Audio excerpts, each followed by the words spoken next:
controls the past, controls the future. Who controls the present, controls the past.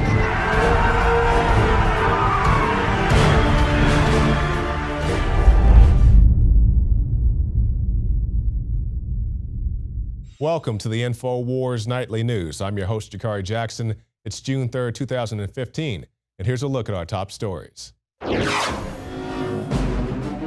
Tonight, a 36-year NSA veteran turned whistleblower breaks down the passage of the USA Freedom Act. Then, a family in Mississippi is facing possible jail time for cheering on their loved ones at a high school graduation. And a senator in Rhode Island wants to use RICO laws to prosecute global warming skeptics. All that plus much more up next on the Infowars Nightly News.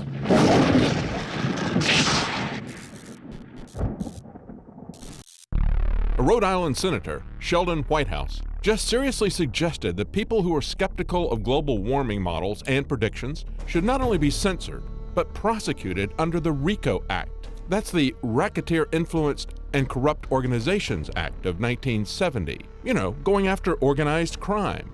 The government was having trouble getting convictions for organized crime because the mob could always hire the best lawyers. So they decided they'd take away their money first so they could get a conviction. But when you take away constitutional rights for the mob, you take them away for everyone. Within 16 years, Reagan signed civil asset forfeiture laws that allowed the police to confiscate property even without charging you with a crime. By 1994, RICO was being used against pro-life activists. So it's not a stretch that this government would use RICO against people who are skeptical of its agenda. For more information, go to Infowars.com. I'm David Knight. That's right, David. In that article, he was referring to Senator use RICO laws to prosecute global warming skeptics. And basically, he breaks down how things like political lobbying, contributions to political candidates, and the use of media efforts is undermining climate science. And the thing about this is when we talk about the climate science, as we talk about quite often here, I'm not a scientist, but this doesn't really seem like science to me. Because as you guys recall, we talked about it at a great length earlier this year, 2014, the hottest year on record, except Chicago, Illinois, and Detroit, Michigan, and those are just two cities off the top of my head. So they say it's the hottest year on record, but it's also cold here, and it somehow makes sense, even though we said it was hot, it's supposed to be cold. And now they don't use either global warming or global cooling. It's an all-encompassing climate change. So to put it to you like this, let's say we're betting on a football game, and it's the Cowboys versus the Eagles, and I say the Cowboys are going to win unless the Eagles win, and then either way, I get the money. You say that doesn't make sense. That's the same thing they're giving you with climate change. They actually had just some backup. This is what it's going to be this year, fine. If it's extra hot that year, fine. But if it's extra cold that year, you can't say that you won when you say it's going to be hot. Do you understand kind of what I'm going here? And then they have their pundits go out, like they're talking about the pundits here. They have their pundits go on MSNBC, and they say, don't use global warming, don't use global cooling, use climate change. So regardless what the temperature is, you will be accurate. And it's not just there. As you guys recall, we did the report last year, 2014, U.S. college professor demands imprisonment for climate change deniers. So they're saying that if you have any type of skepticism at all, you need to be jailed and dealt with and possibly even re-educated. Now, to be very clear, when we talk about the climate, I definitely understand that climates change over time. My biggest argument, if you disagree with everything I've said thus far, let's think about this in just terms of money. People understand that. What is paying all these carbon taxes going to do to stop global warming? Seriously. Like if you're like me, you have a car, you have an apartment.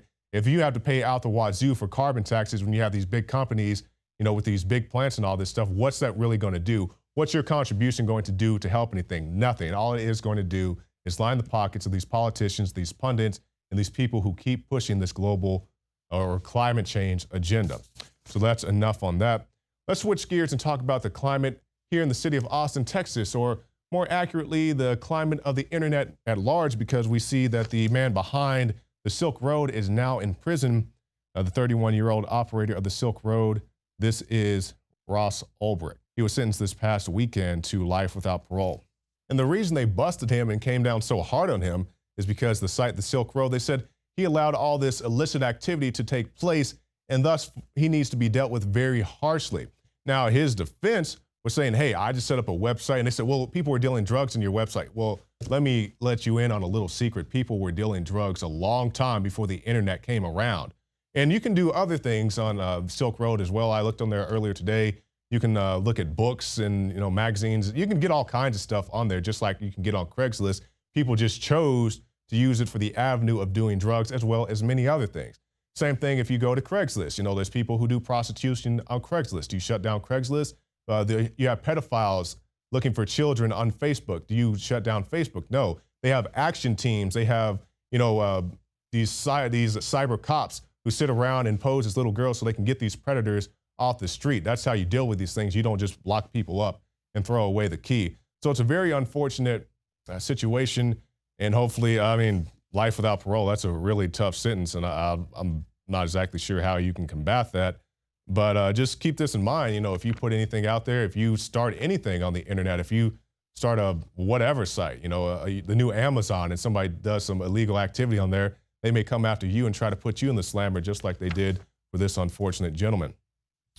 Now let's talk about somebody else going to the slammer. Let's say you go to a graduation ceremony. It's a great time. You have kids, maybe they're in a troubled neighborhood. And I don't know about the town where you live in, but all around the city of Austin, Texas, they have these billboards. X number of kids don't graduate, but 100% of kids need help getting through high school. So if you want to support these kids, now they're saying you can't do that in the state of Mississippi. And we have the article, Family Threatened with Jail for Cheering Graduating Relatives. You did it, baby! A week or two later, I was served with some papers. Papers that threatened to throw them in jail. Superintendent Jay Foster found disturbing the peace charges against them, and officers issued warrants for their arrests with a $500 bond. The fact that I might have to bond out of jail or pay court costs of a $500 fine for express my love is ridiculous, man. It's just ridiculous. And if you thought that was the only example, oh, no, no, no. Now we have this Native American student sues to wear eagle feather at graduation. Somebody called and said that I could wear it as an ornament in my hair. It's not an ornament. It's so much more than that. It's representing who I am and what all I've worked for. It made me really upset because it made me feel like I had to hide who I am. This is a rite of passage. It's honoring my ancestors and my elders and just basically everybody who I am, Native American. So what type of example are we setting for our students? If you go and cheer for somebody, you could be arrested, or if you want to honor your heritage, then oh no, you can't participate. So these are the type of things that our children are being indoctrinated with, just to follow the orders blindly. Like even when I went to high school, they didn't want you to bring out beach balls and stuff like that. But if you had a little swag, a little flair, it wasn't that big of a deal. Now they're cracking down on you altogether. You can't cheer. You probably can't even smile or even enjoy yourself. You just have to go and suckle and beg to be let on stage or enjoy the time there in the festivities. So we'll switch gears entirely and talk about the banking system, the cashless society. And to be straight, I have no issue with people who use credit cards or Bitcoins and stuff like that. But you don't want a completely cashless society where every transaction you make is monitored. And Alex talked about this on the Alex Jones Show today, talking about cookies and doing things such as that. And he gave the example that if you're a company that buys a bunch of plane tickets, they just assume that you have all types of money, and they will actually bump up the price of your plane ticket. So that's for all the people who say, I have nothing to hide. No, if your cookies show that you purchased something, they'll just make you, or they'll give you the suggested price that they think that you can actually afford. But now we have this article by Paul Joseph Watson, economist, financial elites fear provoking bank runs. And this is Martin Armstrong. He warns that the financial elites are plotting to abolish cash, but are weary of warning the public because it could cause bank runs. Basically, when everybody wants to go get their money out at the same time. I believe it was that movie, It's a Wonderful Life, if you want to see what that looks like on film.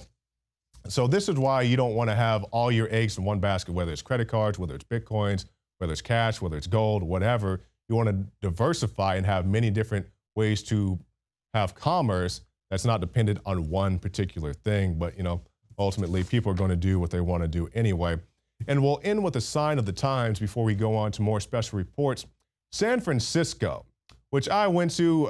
It's not my favorite city in California. I rather enjoy San Diego, but you know, it's nice. It has the Golden Gate and a nice view and all that. It got pretty much destroyed in that movie, San Andreas with The Rock. I went and saw that this weekend. But basically the point I'm getting to with this, they say San Francisco's median rent hit a ridiculous $4,225. Now, you may be saying, hey, they got all those tech companies out there, those guys making the big money. But as it states in the article, it's saying that even those guys are getting to the point where they cannot afford this ridiculous rent. Here in the city of Austin, Texas, I don't even live in a great neighborhood, and my rent's going up and up and up. I'm like, the service isn't getting any better. Why do you keep charging me more money? But they have to do that because, you know, the city and all these other things that are going on. So sign of the times, you know, back in the day when you could, you know, get a soda pop and a puppy dog and all that stuff for 99 cents. Now you can't do anything for 99 cents. You can't even get something out the vending machine. It's like $1.19 or $1.20, whatever it is now. So this is what's going on. And after this break, we'll tell you more about what's going on. Rob Dew will have a special report breaking down Bilderberg. He's going to be heading out, I believe, this weekend to go out to see the pageantry, I guess you would say, of the global elite meeting in secret. But you remember way back when they said it never happened, but now that it's happening, yeah, we get together and we, you know, do all these things. We dress up in our robes and walk around, but you don't need to pay attention to that. Just look at this guy over here playing with the puppet. That's what happened last year. But you can find more reports right after this break. This is the Infowars Nightly News.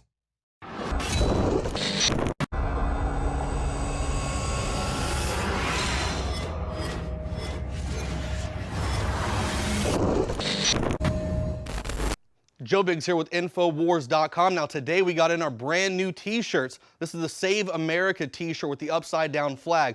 Now at Infowars.com, in no way are we being disrespectful. In fact, this t-shirt was designed to help inform you and the people around you that will be seeing this t-shirt, because at the very bottom we show you the actual United States flag code, Title IV, Chapter 1, which states that you should never fly the flag with the Union side down unless you're in a dire state of emergency. Now, if you haven't taken a look outside the door or turned on the news in the last year or so, then you would understand that our country, our republic, is in dire need of help. We have a government that continuously spies on us illegally. We have a country that continuously mistreats our veterans and then sends them to stupid, pointless, mindless wars with no truth base behind it whatsoever. And then they come home and they treat them like crap. They throw them on death panels. I myself am a veteran. I've served numerous tours, and I do not find this disrespectful whatsoever. And at Infowars.com, we're here to inform you. So I want to encourage you, the viewer, to go to the Infowars store and pick up your Save America t-shirt. Save the Republic. That's what it's all about, saving the Republic. And this will be a really good conversation starter when you wear this out and go into public. You can help inform people. They'll come up to you, they'll approach you. Some of them might be upset, but you have the opportunity to now sit down, open a dialogue, and explain to a new person that might not know what's really going on, and let them know why our country is in distress. So please go to Infowars store and purchase your Save America t-shirt.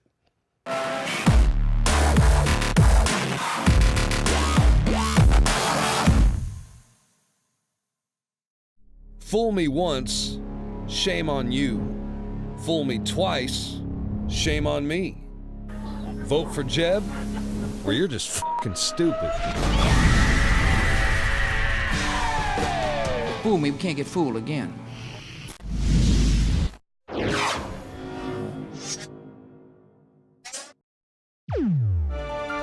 This is Rob Dew from Infowars.com with a special Bilderberg 2015 report.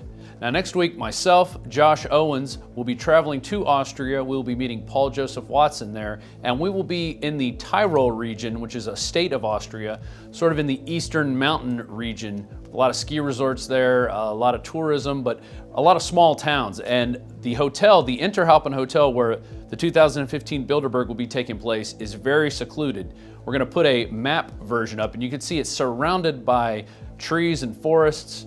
There's a golf course nearby, but then nothing else for about 15 minutes. So it is definitely isolated, and there's a lot of security going on, ramping up for this, and there's a lot being written about that, but not in the American press. It's mostly in the foreign press. I actually had to find these articles. They're from Austrian websites and German websites, even an RT international website, and I had to translate them using Google Chrome. So some of these quotes that I'll be reading from might not be in the most perfect English, but we'll just go ahead and run through those. But before I get to those articles, I just want to let you know we will be providing total coverage while we are at Bilderberg 2015. Both Josh and myself are pretty good editors and cameramen. Plus we'll have Paul Joseph Watson there providing some of the best intel and using his contacts. So I think we're going to be giving you a really complete picture of what's going on.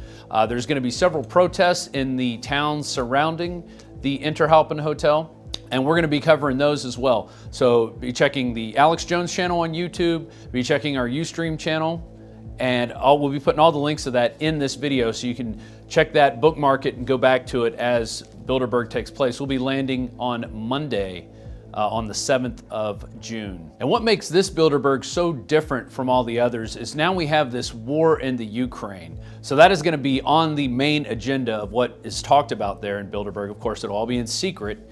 Also about the killing of cash. That is now the new buzzword. We have to get rid of cash so we can let bankers basically not even print money anymore. They're just going to change digits in spreadsheets and thereby giving themselves millions and taking it away from us. And also the amount of foreign immigrants they're going to be bringing into Europe, that will be discussed. They're definitely doing it here on our southern border, and it's not just Mexican immigrants, it's also Central American, South American, and even African immigrants, as we've shown the videos here and showed you the news reports. So there's a lot to be talked about at this year's Bilderberg. So this is going to be a very important one. Also, it is right near the G7. In fact, the G7 is going to be just a few days before Bilderberg, and it's only going to be about 40 miles away in Elmau, which is, I believe, in Germany, the Bavarian area. And so they will be traveling from there to the Hotel Interhalpen for Bilderberg 2015. ExtremeNews.com reports that the Interhalpen Hotel is just a 26-kilometer or a 40-minute drive from the Elmau region where they will be meeting for the G7. Extreme News also reports that up to 2,000 Austrian police will be in the area surrounding the hotel. Also, up to 24 specialists from the anti-terrorism elite unit, which they call Cobra, which I think is really interesting. Cobra being the mortal enemy of the fictional G.I. Joe.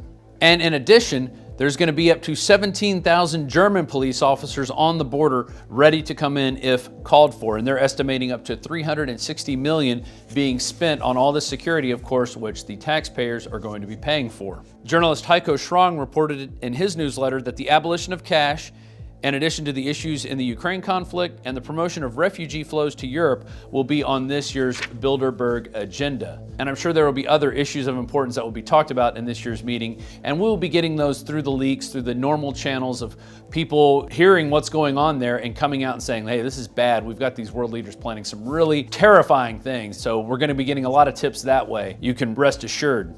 I found an interesting tidbit on a website called Ausberger Allgemein, and they're reporting that the footpaths and different hiking trails around the Hotel Interhalpen are already being controlled. And they say, this is interesting, hikers are advised to insert a card in the pack, which I think means have your ID on you, but that's how Google Translator translated this particular article. But we're going to put the links to all these articles down there, and I encourage you to get them, translate them for yourself, or if you do speak German, maybe put what they're really saying in these in the comments below. The Der Standard contains a report from publisher Oscar Bronner, and what she talks about alternative conferences that'll be taking place, one in Innsbruck and one in Telfs. The Innsbruck one will be more like a conference where people are going to get together to talk about Bilderberg, and Telfs there will actually be a demonstration. Telfs is a really small town, as you can see on this map, and it's about a 15-minute drive down a winding road, or up a winding road, up to the Hotel Interhalpen. And finally, you can find much more information about the conference and the protest at Bilderberg 2015 Protest, BBP 2015 at gmx.at. They write, our protest platform has been organized deliberately in the city of Telfs and not demonstrated directly in front of the Interhalpen Hotel, an extensive information program on power and influence of elites in Innsbruck. The aim of our protest platform is to enlighten how powerful elites from industry, banking sector, intelligence agencies, and the military influence our politicians and media companies. Education and information are the most powerful weapon against aberrations of society. And finally, RT International reports Bilderberg 2015, the elite meet in mid-June in Tyrol. And they kind of poke fun. I think they're poking fun at David Icke. It contains a quote here which doesn't really translate well, but they talk about the keep the secret world government, Illuminati descendants, satanic bloodlines, reptilian humans. Such conspiracy theories are used to disguise the true nature of this conference and are often taken back by any criticism. We are against the Bilderberg Conference because they are lobbying at the highest political level that is operated, and this contradicts the demands of democracy and transparency. And that's the big problem that most people have with the Bilderberg meeting. It's that 120 to 150 of the biggest elites in Western Europe and the United States and Canada get together to meet in secret. There's no published agenda, there's no press allowed, and this definitely demands transparency and openness because we cannot have meetings like this if we are to live in a free world. And this proves that we don't live in a free world, that meetings like this can exist, and the international giant press won't even really talk about it until we force the issue with the alternative media. And that's why Infowars.com is going to be there from June 8th to the 14th, covering everything about the Bilderberg Conference that we can to try to get you the most up-to-date information from the sources themselves. This has been Rob Dew reporting for Infowars.com and Infowars Nightly News, and I'll be seeing you at Bilderberg. Earlier today on the Alex Jones Show, we had Kirk Wiebe. He's an NSA whistleblower. He worked with Mr. Benny, Mr. Drake, all those guys. And he was telling us all these things that, according to Senator Marco Rubio, never happened. Mr. Rubio wants you to believe that there's nobody monitoring your phone calls or your internet conversation, can check the things on your phone. Mr. Wiebe said this is the exact opposite of reality. Yes, we know they can track your phone calls, not only track them, who you talk to on what date, we all know that, but also have your conversations recorded. Case in point, the Tsarnaev brothers, Boston bombers. Now, regardless of what you think about that, the official story, whatever, they were recording the conversations of the Tsarnaevs before they were listed as suspects, which is bulk data collection. If they can go back and listen to their phone conversations before they were listed as suspects, you think they can't go back and listen to yours as well? But this is what they want you to believe. This is the big smokescreen that they're trying to sell you. And Mr. Wiebe has such good things to talk about Mr. Benny. We're going to let him intro this piece and then go to a piece that we shot with Mr. Benny when he visited us in studio just a few months ago, telling us how this is all going down and has been going on for a very long time. Here's a look at that report. Ladies and gentlemen, Kirk Wiebe joins us after spending 4 years that included tours of duty in Turkey and Japan with the intelligence arm of the United States Air Force. During 63 to 67, Kirk attended Indiana University, receiving master's degrees in Russian language. In 74, the year I was born, Kirk then headed east to work for the National Security Agency, retiring in October 2001, same time that Benny and Drake and others left, and then, of course, got SWAT teamed, and they tried to set him up. Now we have the USA Freedom Act signed, and they're claiming it's a reform. From what I've seen and what you just heard David Knight break down, it's actually just a shell game. Kirk Wiebe, thank you so much for joining us today. Alex Jones, it's a distinct honor to be with you. Well, it's great to have you, sir. I could ask a lot of questions here, but why don't you start at the beginning and just recap what you've witnessed being inside the NSA, what's happened since, and then I'd like to get your take on the USA Freedom Act. What's happened in a nutshell, Alex, is the very thing that President Eisenhower, on the night of January 17th, 1961, warned all of us about. And that is the, undue influence of the military-industrial complex on the ability of this government to function the way the founders intended it to, unencumbered by outside influences other than those expressly set up to deliver the voice of the people. So we have people willing to sacrifice the security of the nation for money. It's really corruption that is the real elephant in the room in the background here behind all of this. I fear we're headed down that path of last resort, where if you look to how we're going to deal with this, we're going to have to march on Washington. And I don't know if you're going to pick up a pitchfork, a baseball bat, or what to do it, but we've got to start making our voices heard. We've got to get their attention. You know, I would probably give my life for the opportunity for Bill Benny to be invited to Congress. And why wouldn't they? The guy's a genius. We know how to do this job called intelligence in big data, catch bad guys, protect privacy at the same time without giving up anything, and they won't even talk to him.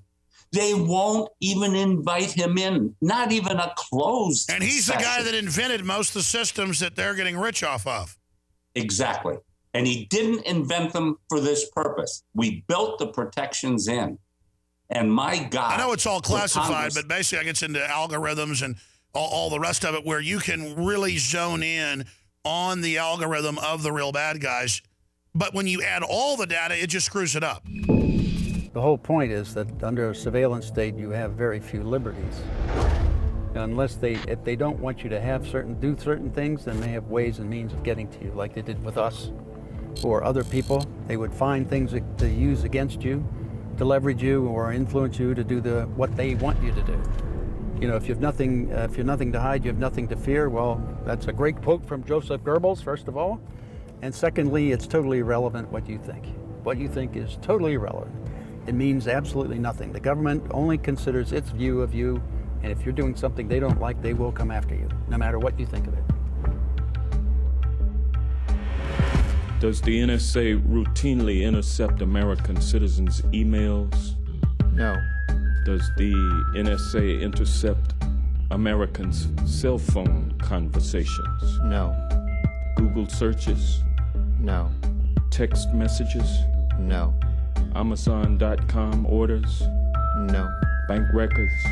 No. I thank you, and just for you, Director Clapper, again on the surveillance front, and I hope we can do this in just a yes or no answer, because I know Senator Feinstein wants to move on. Does the NSA collect any type of data at all on millions or hundreds of millions of Americans?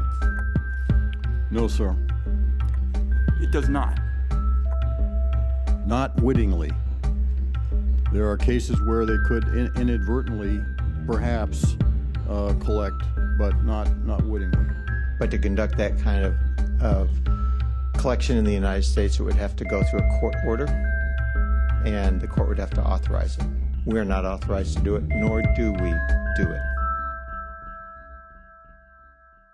Bill Binney, a legendary NSA mathematician, led development of a revolutionary computer system to collect, isolate, and connect important information, like phone calls and financial transactions.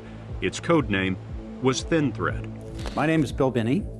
I worked for NSA in the military and as a civilian for a little over 36 years. And I designed a lot of the logic and architecture that they're using to spy on everybody in the world.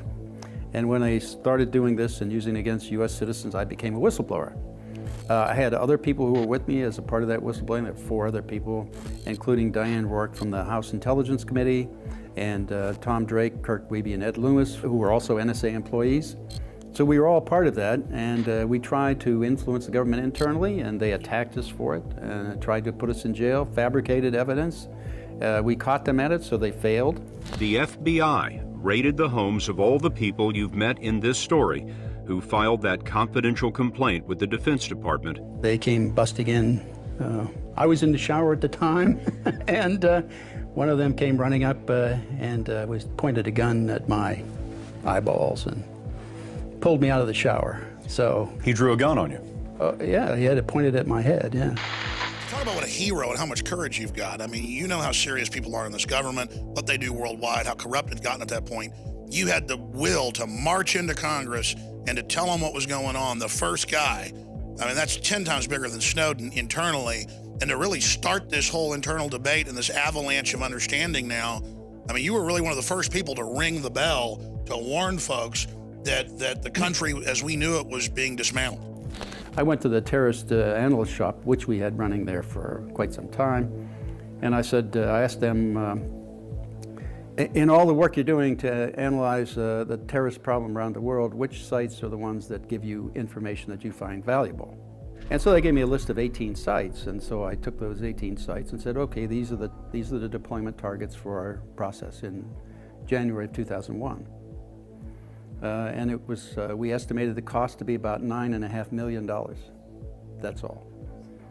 Basically, it was working like a year and a half before 9/11 occurred, almost 2 years before 9/11. And if they'd have deployed it, we would have, in my view, there would have been no way we wouldn't have stopped 9/11. Because all the data, Tom Drake took the program after they killed it because it didn't cost enough money. So that meant that they had to create another program, which they called Trailblazer. That was the initial cut at that was $4 billion, and after that it only grew. In terms of money, they kept getting more and more. So the whole point was that they had a whole host of contractors that wanted to feed on all that money. And if you took the program we did and deployed it, it would already solve the problem. So the point is that you can't go to Congress asking for money for a problem you've already solved. So they had to kill the solution to say we have a problem so they could justify getting the money. And that's exactly what they did. They know exactly what they're doing, and the reason you can tell that they know is because they're keeping it all secret. If they weren't really trying hard to keep it secret, then you might think that they were delusional and they didn't understand what they were doing. But when they know that they're doing something wrong, they have to keep it secret. Otherwise, they feel they'll be held accountable for what they do. Why else would they keep all these things secret? Do things in secret with a secret court, keeping their interpretations secret, and making secret interpretations and rules for a constitution in secret, in hiding it away from most of Congress and certainly all of the public. So if you do that, you're hiding something and you know you're doing that. I put it down to 3 factors: power, money, and control. That is, if you have an uninformed electorate and an uninformed Congress, you can manipulate them and control them. And especially if you're pulling in a lot of data about them, you can do that and use it against them to get them, to leverage them to do what you want them to do. Late last night, a British newspaper dropped a bombshell that the U.S. government has been collecting millions of Americans' phone records without them knowing about it. A lot of people are learning that the scope of these surveillance programs is immense. The government is monitoring private phone calls, your children and my children's private phone calls, and tracking who their associates are. Right now, the U.S. government knows who he is calling, where she is calling from, and how long they are talking. When it comes to telephone calls, nobody is listening to your telephone calls. The NSA is trying to create a database to get ahead of what I think is a real growing threat. Homegrown terrorist cells already here. It's to ferret this out before it happens. It's called protecting America. When it comes to keeping us safe in the war on terror, I think the President Obama's program, is the right one, and it's a good one. His name is Edward Snowden. He's an American former CIA employee and computer technician. Today he came out as the leaker of classified NSA documents. You don't have to have done anything wrong. You simply have to eventually fall under suspicion from somebody, even by a wrong call. And then they can use the system to go back in time and scrutinize every decision you've ever made. Are you confident that you know everything that's going on within that agency and that you can say to the American people, it's all done the right way? Yes. I made the statement about that the greatest threat to our constitutional form of government since the Civil War is what's happening now in terms of spying in the United States. And that's the domestic spying program, Stellar Wind, that they started in secret and have been running in secret. So they're violating the constitutional rights of everyone. First Amendment rights are violated because you have the right under the First Amendment to have a free association. It doesn't say you have the right to free association as long as the government knows about it. That's a direct violation of that one. The Fourth Amendment is clearly violated when they collect all the content data, or they digitally record your phone calls. And violate all of your privacy under your affairs. That's a violation of the Fourth Amendment. And then using the content of your emails against you in a court of law in secret, again, under the law enforcement use of the NSA data, that's a violation of your Fifth Amendment rights not to testify against yourself.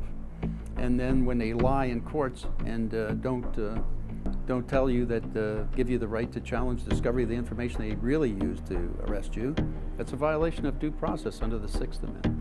So, I mean, they're just scrapping the entire constitutional form of government. This is the greatest threat to our democracy and republic and constitutional form of government since the Civil War. See, unless we stop the industrial accumulation of information on people, We're heading to a state of society where people will see the surveillance, just the fact that people are being surveilled inhibits their ability or feeling that they have the opportunity to do new and creative and innovative things. So that kind of reduces their risk-taking, basically, which in turn means you get less and less creativity and innovation and more stagnation of civilization. That's what happened in the Soviet Union, that's what happened in East Germany and the communist bloc.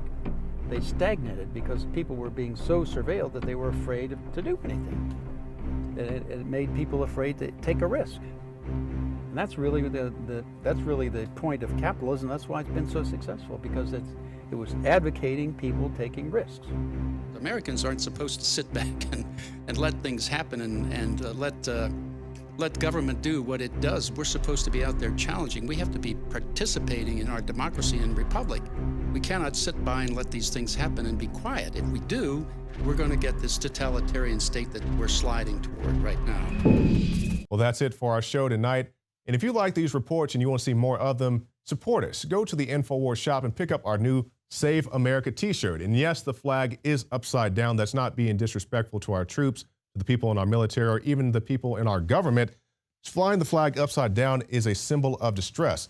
And if you don't think NSA spying is a symbol of distress, if you don't think having these rampant police shootings is a symbol of distress, and I don't know exactly what to tell you, but you can support us. And it's a very cool shirt. It even has the tag there at the bottom, so you can explain to people what exactly this upside down flag means. And also you can support us by going to prisonplanet.tv, where you can get a free trial. You can see the nightly news, the special reports, the rants, all right there on prisonplanet.tv. And finally, the Alex Jones channel on YouTube. We have over 1 million subscribers. You can join them. You can see all the great videos, just like the one we posted of Mr. Benny, and you can show that to all your friends and family. I'm Jakari Jackson from the Infowars Command Center, and we'll see you again tomorrow night. Dave, my mind is going. I can feel it.